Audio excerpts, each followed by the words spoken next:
અત્યારે આપણે જો આ હેર ઓઇલનો સ્ટોક થઈ ગયો છે, પાછા ઓર્ગોનિક હેર ઓઇલ અને હેર ઓઇલનો સ્ટોક અત્યારે સાવ પૂરો થઈ ગયો છે જ નહીં.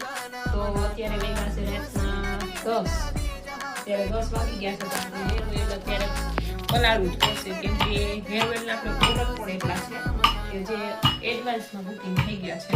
તો જેમને પણ ઓર્ડર કર્યા છે એમને બને ત્યાંથી કોશિશ કરશું કે વહેલામાં વહેલા આપણે ઓર્ડર એમને પહોંચતા કરશું.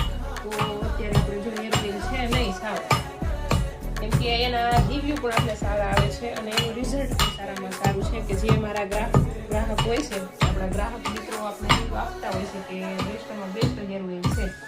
તો જો આપણે આ બધા ઓર્ગોનિક હેર ઓઇલમાં બધા ઓસડિયા એડ કરી અને હેર ઓઇલ રેડી કરીએ છીએ. તો જેમને પણ હેર ઓઇલ હજી ઓર્ડર કરવાનો બાકી હોય